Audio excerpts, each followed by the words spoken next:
이게 왜 인구가 왜 중요할까요?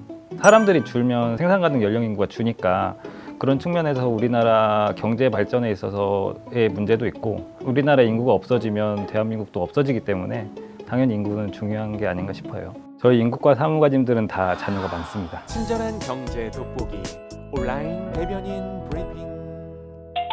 안녕하세요. 기획재정부 온라인 대변인 김영임입니다. 오늘은 바로 지금 우리의 삶을 위협하고 있지만 눈에 보이지 않는 절벽에 대한 이야기를 나눠볼까 합니다. 우리나라의 출산율은 2020년 기준 0.84, 세계 최저 수준으로 인구 데드크로스가 발생했습니다.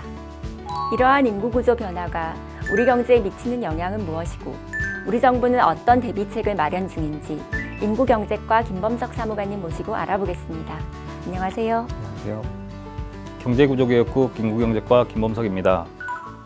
지난 7일 제3기 인구정책 TF에서 인구 구조 변화에 대한 대응 전략을 발표했는데요. 우리나라 인구 구조 변화, 무엇이 문제인가요? 네. 앞서 온대님이 언급하신 것처럼 작년부터 인구 자연 감소가 시작되었습니다. 게다가 세계에서 가장 빠른 고령화, 지역 소멸 위기 등 3대 인구 리스크가 본격화되고 있습니다. 이러한 인구 구조 변화로 생산 연령 인구 감소, 축소 사회 도래, 지역 불균형, 지속 가능성 저해 등 우리 사회 경제 구조를 뿌리째 흔들 수 있기 때문에 국가 차원의 대응이 필요합니다. 이러한 인구 리스크에 대응하여 인구 절벽 충격 완화와 축소 사회 대응 전략, 지역 소멸 선제 대응과 지속 가능성 제고 등 4개의 전략과 인구 정책 추진 기반 확충을 포함한 4+알파 추진 전략을 발표했는데요. 각 전략의 주요 내용은 무엇인가요? 네. 먼저 여성 고령자의 경제활동 참여를 확대하고 외국 우수 인력을 보충적으로 활용해 생산 연령 인구 감소를 보완하고 평생학습 지원 등을 통해 인적 자원의 생산성을 높여나갈 계획입니다. 특히 여성의 경제활동 참여를 위한 방안들이 눈에 띄던데요. 네. 초등학생 자녀를 둔 여성들의 경제활동 부담을 덜어드리기 위해 학부모 희망에 따른 초등학교 교육 시간 확대 방안을 검토하고 온종일 돌봄 원스톱 서비스를 확대, 개선할 예정입니다. 인구 감소로 인한 축소 사회에 대비하기 위한 제도 개편도 마련 중이죠? 네. 다양한 가족 형태를 포용하기 위해 건강가정기본법상 가족의 개념을 확대하고 1인 가구에 대한 지원을 강화, 학령 인구의 감소에 맞춰 대학의 경쟁력을 강화하고 다운사이징을 유도하는 등 사회 각 분야에서 일어날 수 있는 급격한 조정에 대비할 것입니다. 지역 소멸에 대한 선제적인 대응 전략은 뭔가요? 수도권에 준하는 경쟁력을 갖춘 지방 거점 도시를 집중 육성하고 광역자치단체 간 초광역권 계획을 수립하며 지역 차원의 행정통합 논의를 지원할 것입니다. 또한 농산어촌 주거 플랫폼, 지역 수요 맞춤형 패키지 사업을 통해 소멸 위기 지역의 자립 역량을 강화할 것입니다. 고령 인구가 증가하면서 국민연금이나 건강보험에 대한 우려도 높아지고 있는데요. 이에 대한 재정 부담을 줄이고 지속 가능성을 높이기 위한 전략은 없을까요?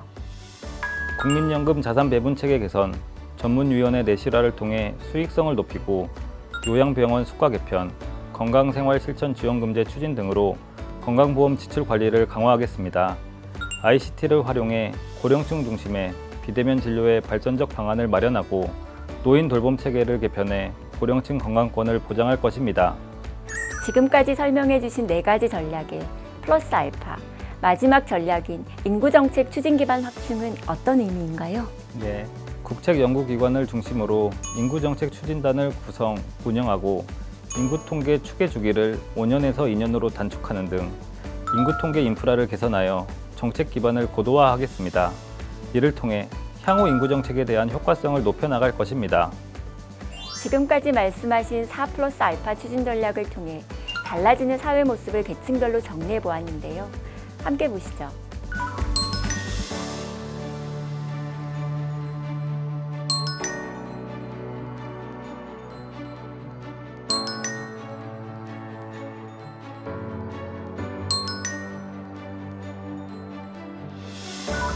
제3기 인구정책 TF, 앞으로의 계획은 어떻게 되나요? 앞으로 7월부터 9월까지 고령자 고용 활성화, 지역 소멸 대응 등 전략별 대책들을 시리즈로 순차적으로 발표할 예정입니다. 정말 어려운 일 맡으셨는데 지치지 말고 파이팅 하시기 바랍니다. 오늘 함께 해주셔서 감사합니다. 감사합니다. 지난 14일 한국판 뉴딜 1주년을 맞아 한국판 뉴딜 2.0이 발표됐습니다. 한국판 뉴딜 2.0에서는 디지털 전환, 탄소 중립 등 글로벌 경쟁에 대응하고 체감 성과를 확산할 수 있도록 분야별 신규 과제를 추가 발굴하고 기존 과제를 확대 개편할 것입니다. 2025년까지의 누적 총사업비도 기존 뉴딜 1.0의 160조 원에서 220조 원 수준으로 대폭 확대됩니다. 무엇보다 가장 큰 특징은 기존의 안전망 강화 분야를 휴먼 뉴딜로 대폭 확대 개편한 것입니다. 이를 통해 사람에 대한 투자를 강화하고 불평등과 격차 해소 등을 추진할 것입니다. 이를 위해 7월 중 교육회복 종합방안과 청년 정책이 발표될 예정입니다. 한국판 뉴딜 2.0을 통해 우리 사회는 더 편리하고 안전한 일상을 체감할 수 있게 되고 탄소 중립 실현을 통해 글로벌 그린 강국으로 도약하며 취약계층을 보호하고 불평등과 격차를 해소하여 건강하고 포용적인 사회를 만들어 나갈 것입니다. 그동안 한국판 뉴딜의 진행 사항이나 한국판 뉴딜 2.0에 대해 더 자세히 알고 싶은 분들은 기재부 홈페이지나 유튜브 채널 그리고 한국판 뉴딜 홈페이지를 꼭 한번 방문해 주시기 바랍니다. 이번 주 온대 브리핑은 여기까지입니다. 우리 경제를 바로 알기 위한 경제 소식통 기재부 유튜브 채널 구독 부탁드립니다. 다음 주에 또 만나요.